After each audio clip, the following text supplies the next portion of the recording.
పిల్లలు, ఈరోజు ఒక కథ చెప్పుకుందామా? ఒక పెద్ద అడవిలో చాలా జంతువులు కలిసిమెలిసి ఉండేవి. అదే అడవిలో ఒక ఏనుగు ఉండేది. దానికి స్నేహితులెవరూ లేరు.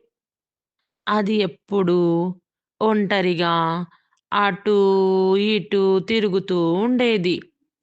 ఎప్పుడు చూసినా నీరసంగా, బాధతో ఉండేది. ఒకరోజు ఆ ఏనుగు చెట్టు కింద కూర్చొని ఉండగా ఒక కుందేలు చూసింది. దానితో ఇలా అంది. "ఏనుగు, ఏమైంది నీకు? ఎందుకు బాధగా ఉన్నావు?" అని అడిగింది. ఈ ఏనుగు దానికి సమాధానం చెప్తూ, "నాతో స్నేహం చేస్తావా?" అని అడిగింది. కుందేలు, "చేస్తాను" అని నవ్వుతూ చెప్పింది. ఏనుగు, "నిజంగానే చేస్తావా?" కుందేలు ఇలా సమాధానం చెప్పింది. "అవును, నిజంగానే నీతో స్నేహం చేస్తాను" అని చెప్పింది. ఆ రోజు నుండి ఇద్దరూ స్నేహితులయ్యారు. ఏనుగుకి కుందేలు స్నేహితులు అయింది. అప్పటినుండి ఇద్దరూ కలిసి మెలిసి అడవి మొత్తం తిరుగుతూ ఉండేవారు. ఆడుకుంటూ ఉండేవారు. ఒకరోజు అడవిలో పెద్ద అగ్ని ప్రమాదం జరిగింది. అన్ని జంతువులు భయంతో పరుగులు తీస్తున్నాయి.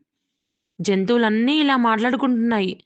మనకంటూ ఒక్క రాజు లేడు. రాజుండుంటే మన బాధలన్నీ రాజుతో చెప్పుకునేవాళ్ళం. మనకి రాజు లేరు ఈ అడవిలో. మనం ఈ అగ్ని ప్రమాదంలో ఎలా బయటపడతాం అని పరుగులు తీస్తూ ఉన్నాయి. అప్పుడు ఏనుగు తన తొండంతో నీళ్లు తీసుకొని అగ్ని మీద చల్లింది. కుందేలు కూడా చిన్న చిన్న బకెట్లతో నీళ్లు తెచ్చి ఏనుగుకి సహాయం చేసింది. ఇద్దరూ కలిసి ప్రయత్నించడంతో అగ్ని మొత్తం ఆరిపోయింది. అన్ని జంతువులు వారిని మెచ్చుకున్నాయి. సో, అప్పుడు ఏనుగు ఏం చెప్పింది? ఏనుగు ఆనందంగా ఇలా చెప్పింది. "స్నేహం ఉంటే ఏ కష్టమైనా తేలిక" అని చెప్పింది. అన్ని జంతువులు కలిసి ఏనుగుని రాజుగా ఎంచుకున్నారు. ఏనుగు చాలా సంతోషంతో, ఆనందంగా అడవిలో ఉండింది. సో, ఈ కథ వల్ల మనం ఏం నేర్చుకున్నాం పిల్లలు?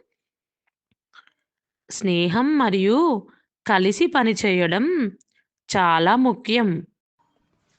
Thanks for watching. Please like, share and subscribe to kids school bag.